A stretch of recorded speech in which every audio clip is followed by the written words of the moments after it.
مریم وزیر اعظم بن گئی، کیا پیپلز پارٹی ان کے ساتھ بھی کولیشن میں بیٹھ سکتی ہے؟ لاٹری کبھی کبھی کھلتی ہے، ہر بار نہیں کھلتی ہے. اقتدار آپ کو ایسے ہی بغیر محنت کے کہیں بھی کسی کو مل جائے تو آپ کو اس کی قدر نہیں ہوتی. 2024 کا منظرنامہ آپ سے چھپا ہوا ہے یا مجھ سے چھپا ہوا ہے؟ کوشش ہو رہی ہے چچا کو ہٹا کر بھتیجی وزیراعظم بن جائیں. لاٹری کبھی کبھی کھلتی ہے، ہر بار نہیں. جو طرز حکمرانی ہے مجھے نہیں لگتا کہ لاٹری دوبارہ کھلے گی. سندھ کے سینئر وزیر شرجیل میمن کے مریم نواز پر کہا خودداری کی باتیں وہ کریں جو خود میرٹ پر آئیں. کسی کو بغیر محنت کے اقتدار مل جائے تو اسے پھر سمجھ نہیں آتی. نون لیگ کو ہمیشہ ان کی تقریر لکھنے والوں نے ہی مروایا ہے. اسکرپٹ رائٹر مریم نواز کو مس لیڈ کر رہا ہے. لکھنے والا وہی ہے جس نے پہلے لکھا مجھے کیوں نکالا. ہم نے تو پاکستان کو کھپے کا نعرہ لگایا. سرکاری ٹی وی سے نکالا گیا شخص آج بھی متنازع گفتگو کرتا ہے.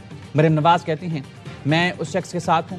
سیلاب زدگان سے توجہ ہٹانے کے لیے نون لیگ پنجاب کارڈ کھیل رہی ہے. آئیں دوبارہ الیکشن لڑیں، لگ پتہ جائے گا کس نے کام کیا، کون ٹک ٹاکر ہے.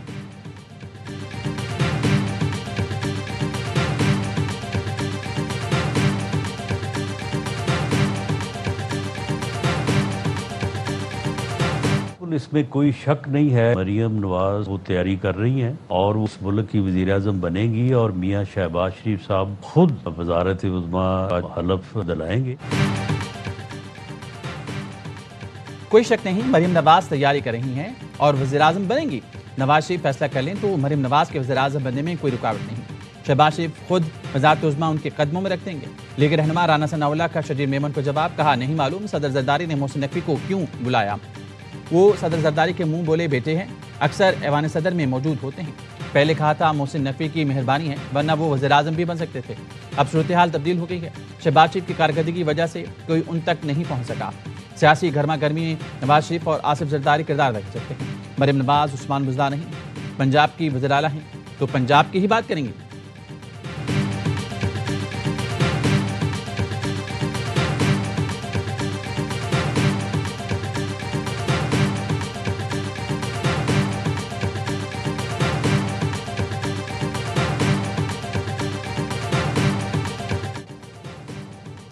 پنجاب سے جلنے والے دماغوں کی صفائی کر رہی ہوں. وزیر اعلیٰ مریم نواز کا سترہ پنجاب کی تقریب سے خطاب کا ان کو غصہ آتا ہے کہ میں پنجاب کی بات کیوں کرتی ہوں. پنجاب کی وزیر اعلیٰ ہوں، میں بات نہ کروں تو کون کرے گا. پنجاب صاف ستھرا ترقی یافتہ ملکوں کی طرح ہے، ایسے ہی سندھ اور دیگر صوبوں کو بھی صاف دکھنا چاہتی ہوں. اگر آپ کی سڑک ٹوٹی ہوئی ہے تو حکومت سے سوال کرو. آٹا مہنگا ملتا ہے، کچرا پڑا ہوا ہے تو حکومت سے سوال کرو. یہ آپ کا حق ہے، یہ تو مانگے بنا ملنا چاہیے. آج 700 کے قریب مشینی ستھرا پنجاب کے حوالے کی. جس طرح ایک بیٹی اپنے گھر کو صاف رکھتی ہے اور سجاتی ہے، میری بھی یہ کوشش ہے. جب سے حلف اٹھایا ہے کوشش ہے پنجاب کا کونا کونا چمک اٹھے. گوگی پنکی کے دور میں پنجاب کی گلیوں میں کچرے کے ڈھیر لگے ہوئے تھے. جب پنجاب میں شہباز شریف کی حکومت ختم ہوئی تھی تو صفائی کا نظام بھی ختم ہو گیا تھا.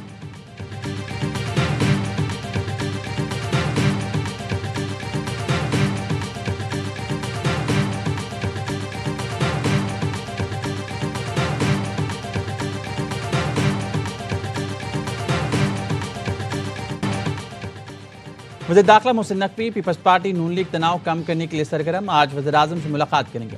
محسن نقوی صدر آصف علی زرداری کا پیغام شہباز شریف کو پہنچائیں گے. وزیر اعلیٰ پنجاب کے بیانات پر پیپلز پارٹی نے ناراضگی کا اظہار کیا تھا. اس سے پہلے صدر آصف علی زرداری سے وفاق کی وزیر داخلہ نے بلاول ہاؤس کراچی میں ملاقات کی. صدر نے محسن نقوی کو موجودہ صورتحال میں کردار ادا کرنے کی ہدایت کی.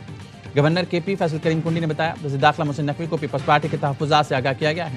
وزیر داخلہ محسن نقوی ہمیشہ مثبت کردار ادا کرتے ہیں.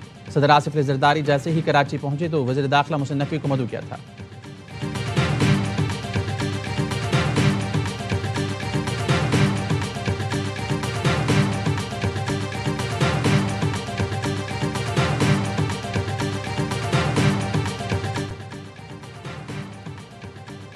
پیپلز پارٹی نون لیگ میں ٹوپی ڈرامہ نہیں تو عدم اعتماد میں اپنا حصہ ڈال سکتے ہیں.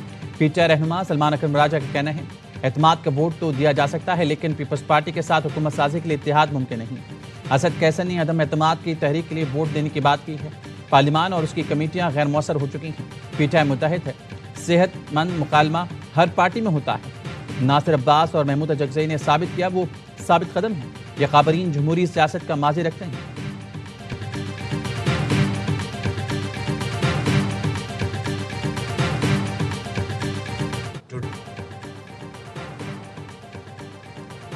حماس نے مصر میں جاری مذاکرات میں اپنے مطالبات پیش کر دی۔ حماس ترجمان نے بتایا ہم معاہدے کی راہ میں حائل تمام رکاوٹیں دور کرنے کے لیے کام کر رہے ہیں، ایک ایسے معاہدے پر کام کر رہے ہیں جو جنگ بندی کا سبب بنے۔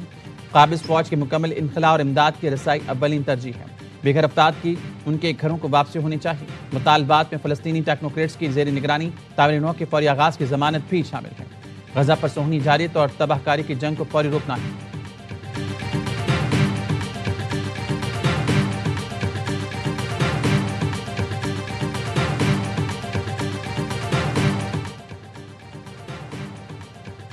دو سال میں امریکہ نے اسرائیل پر 34 ارب ڈالر نچھاور کیے۔ اسرائیل امریکہ کی سفارتی اور مالی حمایت سے جنگیں لڑ رہا ہے۔ امریکی ادارے کاسٹ آف وار کی رپورٹ بتایا گیا امریکی مدد کے بغیر اسرائیل غزہ، لبنان، ایران میں جنگیں نہیں لڑ سکتا۔ امریکی ہتھیار اور پیسہ نہ ہوتا تو اسرائیل حملے نہ کرتا۔ اسرائیلی فوج امریکی ہتھیاروں کے بغیر جنگی صلاحیت برقرار نہیں رکھ سکتی تھی۔ بائیڈن اور ٹرمپ دونوں نے اسرائیل کو ہتھیار اور فنڈ دیے۔ امریکہ کی اندھی حمایت نے اسرائیل کو عالمی قوانین توڑنے کا حوصلہ دیا۔ امریکی عوام اپنے ٹیکسوں کے غلط استعمال پر سخت برہم۔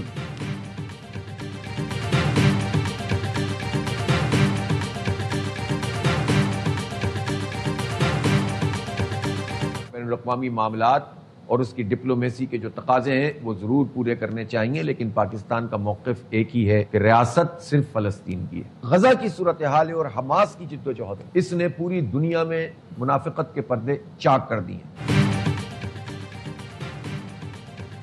امریکہ نے فلسطینیوں کی نسل خوشی کے لیے اسرائیل کو لائسنس ٹو کل دیا۔ حماس نے مدبرانہ پالیسی سے دنیا بھر میں اسرائیل کی دہشت گردی کو بے نقاب کیا۔ امیر جماعت اسلامی حافظ نعیم الرحمان کا طوفان الاقصی کے 2 سال مکمل ہونے پر ویڈیو پیغام۔ کہا طوفان الاقصی نے پوری دنیا کو 2 حصوں میں تقسیم کر دیا۔ ایک طرف ظالم اسرائیل، اس کا سرپرست امریکہ ہے، دوسری طرف پوری دنیا کے باضمیر انسان ہیں جو فلسطینیوں کے لیے کھڑے ہیں۔ مسلمان ممالک بالخصوص پاکستان فلسطینی ریاست کے قیام کے لیے قائدانہ کردار ادا کرے، اسی سے دنیا میں امن ہوگا۔ حافظ نعیم کی سینیٹر مشتاق احمد پر اسرائیلی قید میں تشدد کی مذمت۔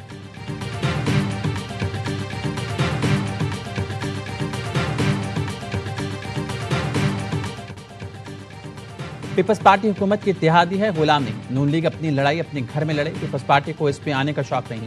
پیپلز پارٹی کی سینیٹر پرویشا خان کی نیوز کانفرنس، کہا پنجاب حکومت پر تنقید کا مطلب صوبے پر تنقید نہیں، کوئی پارٹی کسی ایک صوبے کو اپنی جاگیر قرار نہیں دے سکتی۔ بلاول بھٹو نے نریندر مودی کو اپنے گھر نہیں بلایا تھا۔ ہم آج بھی کہتے ہیں مودی کا جو یار ہے وہ غدار ہے۔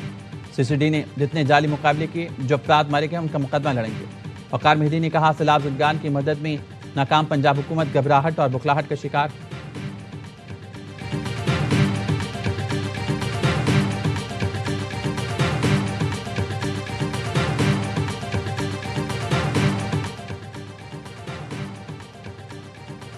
شعلے اگلتی زبانوں کے ساتھ سیز فائر کی امید کیسے رکھتے ہیں؟ وزیر اطلاعات پنجاب عظمی بخاری کا رد عمل، کہا پہلے گالیاں دیتے ہیں، شعلہ بیانی کرتے ہیں، جواب دو تو رونے بیٹھ جاتے ہیں۔ سندھ بھی کسی وڈیرے کی جاگیر نہیں جس کو آپ ہر فورم پر سندھو دیش کہتے ہیں۔ جمہوریت کا لیکچر ہمیں مت دیں، آپ نے جمہوریت اپنے نازک کندھوں پر نہیں اٹھائی۔ آپ دن رات ہماری لیڈرشپ پر حملے کریں گے تو کیا ہم پھولوں کے ہار پہنائیں گے؟ یہ ہماری لیڈرشپ اور پارٹی کی اعلیٰ ظرفی ہے جو ذاتی حملوں کے بغیر بھی خاموش ہے۔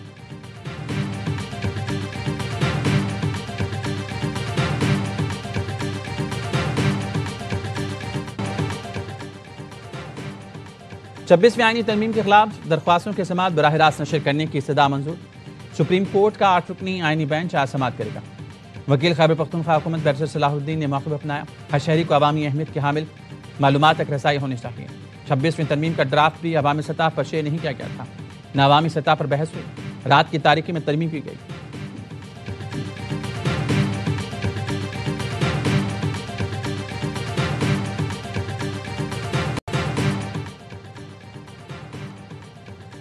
آٹھ اکتوبر 2005 زمین نے کروٹ لی اور لوگوں میں قیامت ٹوٹ پڑی۔